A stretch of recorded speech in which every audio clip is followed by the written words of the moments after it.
Hi, I'm Imogen. I'm the founder of Yoreflix. We're here at the fantastic No Stairway podcast studio in Chiswick at Chiswick Works. I am delighted to be here with the first guest of the podcast, and it makes sense for it to be Freya, who runs our social media and community for Yoreflix. We also happen to be sisters. So it's nice to have this in a slightly more informal way for the first podcast. Freya, do you want to say a little bit about yourself? I'm running the social media for Yoreflix at the moment, and it's a lot to do with community building and making sure that there's an audience for the platform when it launches, essentially. Gathering information, data, what people are interested in, everything like that, which is really fascinating. Yeah, absolutely. And it's interesting, I think, because at the moment the community is so focused on existing historical and period drama, you know, what's already come out, what fans are likely to want to know about, and you do these amazing monthly roundups for people to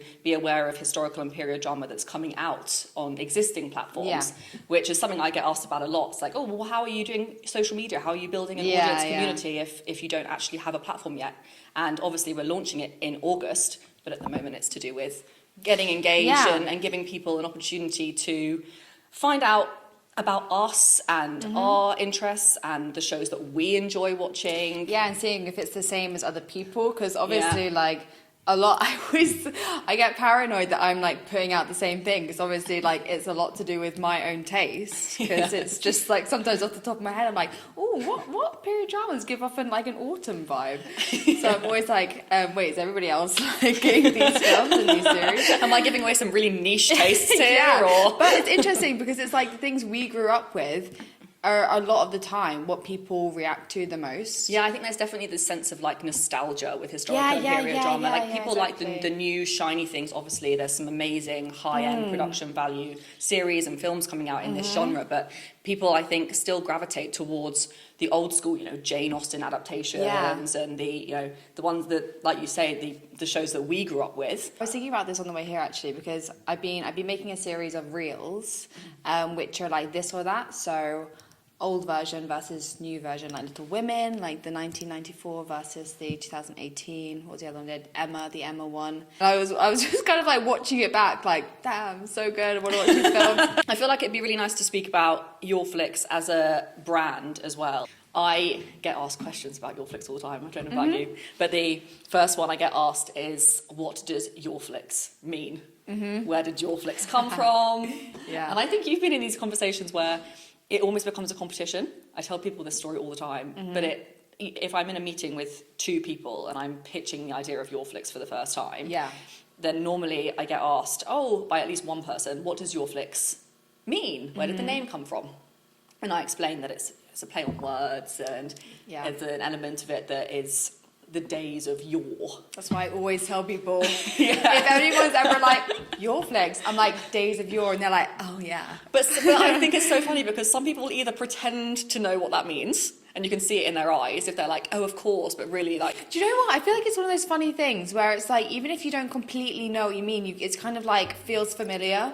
Like, I'm not gonna lie, the first time you said it, I was like, oh yeah. But now I really think about it, I'm like, do I know the origin of like that? No, I don't. But it's something that I feel like it's a phrase, right? Yeah, and I think it's quite literary as well, but normally if I explain it in a situation with two people, at least one of those people will then say, oh, well, I understood it. In like I've just like proved my intellectual capabilities way. And the other question I get, which is a controversial one, is what counts in terms of subgenres or time periods. So I don't know what So basically, I've been doing a series of subgenres within the overall genre of period dramas. So I've done so far horror. Yeah, horror, like comedic / spoofs. Yeah. So things like Blackadder or things like Plebs, everything like that. And then I recently did one which was fantasy within historical dramas, which I thought would be like the most controversial one, because obviously the whole point of fantasy is that it's fictional, and the whole point of historical drama is that it's based within truth and like an actual period that existed. So, the fantasy stuff is more like it was inspired by a time period. Like, you get a lot of stuff that was inspired by medieval history, and it's set within that kind of a world. And they kind of use, like, the costumes. And exactly. But it was interesting because I was seeing the comments on those posts that you were doing about the fantasy subgenre, and all the responses were like, yes, it absolutely counts. Because like, it's my favourite. Right? It's my favourite. So, I mean, everyone loves a bit of, like, fantasy. The question that I get asked from, like, content providers is what counts time period wise, and I always say that it's anything up until the 1980s, 1990s even. Right, I see what you mean. But, like, where's the cut off? Yeah, like what, like, you know, what becomes contemporary? Because obviously there's two elements to it. There's the historical drama, and then there's the period drama side. And the period dramas can be fictional stories, but it's anything set in a non-contemporary time period. Yeah. And I always say that it's up until the 1980s, 1990s, but the more contemporary you get, the more stylized it has to be to really be leaning into the fact that it's not contemporary. We obviously grew up with a lot of creativity and a lot of historical and period dramas floating around. Oh yeah, massively. Massively. I mean, I think Mom like applied for Merchant Ivory to do a job back in the day or something. She was obsessed with like Room with a View and all of those films. Oh my gosh, I watched Room with a View the other day with my friend. We literally screamed the whole way through. Like, we were on the floor like, oh, so good, so good. Yeah, I think it has left us with a lot of quotes that we use in our day-to-day lives that no one else understands. Go and fetch tennis balls, Mr. Emerson. Hit with a blank look of like, are you what did you just say? Okay? There's obviously that classic video of me when I'm about 5 or 6 years old as well. I say, Mum, Dad, can I watch Shakespeare in Love with my breakfast? And then you just hear Mum in the background saying like, no, like you can't watch that without Mummy and Daddy. Like, they had to fast forward the raunchier, like Gwyneth Paltrow, Joseph Fiennes bit. So.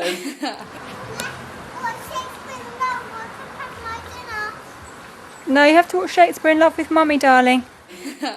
I think it's good. Like, I think it makes a difference that we actually do genuinely like this genre of film and television as well. We've spoken a lot about ourselves, which is great. But I feel like it would also be useful to talk a little bit about what this podcast is going to do. We will be featuring actors on the podcast, creatives, directors, writers, costume designers, production designers who have worked on historical and period drama. That's what this podcast is for. It's going to be talking all things historical and period drama with the creatives who worked on those programs. It also lines up with what we're trying to do, which is not just provide a platform, streaming platform for historical and period drama, but also a community, which is what you're doing very actively as well. And we're bringing in specialist academics to talk about the history behind the shows that will be on the platform. So it's more of a holistic approach. And also I think the process of uncovering in this specific genre is so interesting,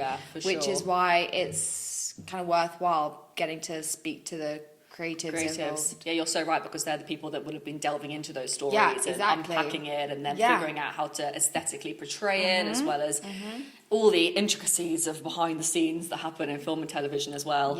I think I have a little list of questions for you. Okay. That you can ask me. That I will be asking. That I will be asking the guests of the podcast. Okay. So this is the kind of thing that we can expect. So what is your favourite? I'm now thinking I should have prepared answers to these questions in advance. No, you can talk about this forever. Okay. So, what is your favourite historical and/or period drama? Oh, gosh. Surely you have a quick answer for this. I don't, because there's about 3 or 4. Really? Yeah. I don't think people would ask you this all the time when you talk about Yoreflix. No, I think my go-to answer is Shakespeare in Love. Yeah, I was going to say, that's what, if we were like playing Mr. and Mrs. That's what you'd say. That's such a good way of doing this, actually. Yeah, we should have done that. You answer first and then see if it's the right answer. Opportunity. I think probably Shakespeare in Love is the classic. Maybe closely followed by Room with a View. Yeah, mine would be A Room with a View. Or even like Howard's End. Again, I think maybe just grew up with these Merchant Ivory films, so they always feel quite nostalgic. Do you know what? I would say Sorry for talking about myself, but back to me. Room with a View, I think, is one of my all-time favourite films. But I think if we narrowed it down to just that genre, I don't know, I might choose something else. But yeah, I'm also obviously a big Titanic fan. That crops into my head as well. I don't know why that one always like escapes like it's so my mind when it's period drama. But I think maybe because it's an epic. There's something maybe that sticks because historical and period drama traditionally is like quite niche. niche, whereas Titanic was obviously like a big James Cameron film, and so maybe doesn't hit the same part of your brain as I don't think as so. this genre normally does. But That's obviously big. I love Titanic. If you could dramatize any period in time, what would it be? So there's a real answer to this question, which you know, which I will not be saying because I don't want to jinx it. I don't tell anyone the answer to this question. There's a period of time that is ripe for dramatisation. And I studied it at university. If my professor Charles West ever sees this, he'll know what I'm talking about. But I'm waiting, like, at the moment it comes out of my mouth, I'm waiting for someone to steal the idea, so I'm not going to say it. But also, I feel like if you, like, put it out into the universe, like, if people are talking about it, then it's more likely that somebody else might... I don't know. I think it's good that you... I think maybe it could be a fun guessing game. It's okay, so it's a period of time, and it's a period of time, and the history takes place in what is now kind of Western Europe, not the UK, but Western Europe. Between the years of the 800s and the 1700s. Got a lot to work with there. There's multiple kings. There's loads of really cool female characters. Talking of historical female figures, we were talking about like famous historical figures, like messaging whilst I was on the train, and to like jog my memory, I just Googled like famous historical figures, and there was an article. It was a list of 100 names, and I was scrolling. 3 of them were women. I was expecting it to be a small number. I was bracing myself for you to tell me a small number when you sent me that message. I thought you were going to guess like 0 or something. I mean, who were they? Was it like Boudica? No, not even. It was Joan of Arc, Queen Victoria, Queen Elizabeth. Okay, interesting. But I was scrolling like, surely not. It doesn't massively surprise me, but I think I was expecting maybe at least double digits. Yeah, me too. So 3 out of 100 is... That's poor from the article, to be honest. Poor from the journalist. A bit more creativity. Or not even, like, anyway. I mean, you've got at least 6 of Henry's wives that you could throw on that list. I know. Anyway. So many people. Yeah. My classic dinner party guest has always been Anne Boleyn. Yeah, interesting. I would love to know how much of that story is true. Also, like, I think a big part of, like, the curiosity behind, like, if you were to meet historical figures in real life is to know, is to get the feeling of them. Because obviously, like, when you're left with just facts, then it's hard to kind of know where their own mental space was at. Yeah, absolutely. Like how much was intentional? How much was? Probably about 98% was completely out of her control. But like that 2%, like what was the motive? I don't know. It's so fascinating. I would just love to know whether she had all of those affairs. Yeah. And if she did, like, but also, almost like, fair play. No, but also in the 1600s, like, I get it. Like, if you've got a husband with 12 mistresses, like, do it. Yeah. I feel like what are you going to do? Stay at home and sew? Like, absolutely not. Yeah, that's what you're going to do. And you're going to be happy about it. Yeah. So she's definitely one. I think mine are probably all female, to be honest, because obviously I would love to know about those stories. Yeah. There's one that I again can't say without giving away my magic period of history that I want to adapt. I think you probably know who I'm talking about. So I'm not going to disclose that. But the third one is Boudica. Yeah. Again, just because, like, I feel like she must have been wild. Oh my gosh, I would like to go out partying with a modern day I would go version out of with like Boudica, Cleopatra, and like Amelia Earhart. Is that only because we just watched that museum too, though? No, but she seems like fun.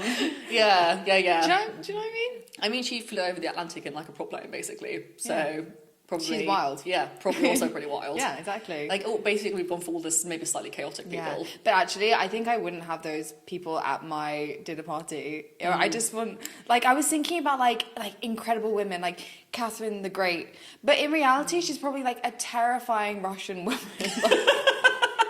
I don't want her. I would create like a very safe space with like Maya Angelou and like that's not historical. Is she a historical figure? I don't know. Yeah, I think probably. Or like what's Sanctuary? She would be a safe. She would create a safe space. Again, you're just naming Night of the Museum characters at this point, but that's fine. But she would create a safe space and like Princess Diana. That would be very cozy for me. Cozy. Priority is coziness at the dinner party. That's fair. I feel like Boudica would be like, this is a lot right now. What about characters, like period drama characters? That's a slightly trickier one. I feel like I would love to play if you could ever. Oh my god, I've just forgotten her. Polly from Peaky Blinders. If there was ever like a prequel to Peaky Blinders where that would be my dream. That's such a good one. To play young Polly and to see what she like.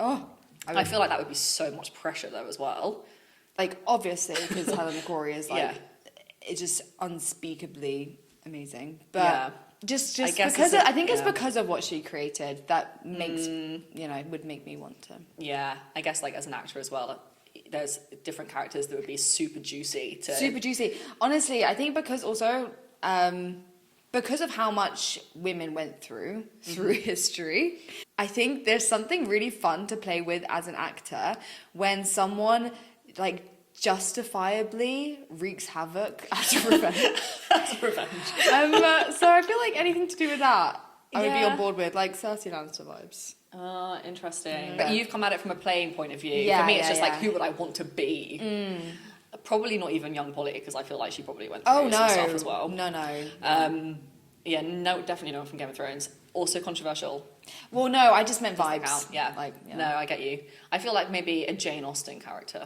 Like Marianne from Sensibility. Yeah. I think Jane Austen is somebody I'd have at my dinner party, actually. Just because you can tell that she was, I mean, obviously, like, incredibly witty. Yeah. Very funny. Yeah. Very, like, has a type of humour which is, like, in the know. Like, I've got a secret. We've done our 3 and 3. So those are the kind of questions that I'm excited to ask creatives about and keep it kind of historical focused and period drama focused. But also I think people love talking about how they can relate to the past. Yeah. Especially if they've worked on shows. So thank you so much for joining me for our inaugural Yoreflix podcast. Yeah. So exciting. We will be putting these full podcasts onto the Yoreflix streaming platform in a couple of months to watch. Thank you so much.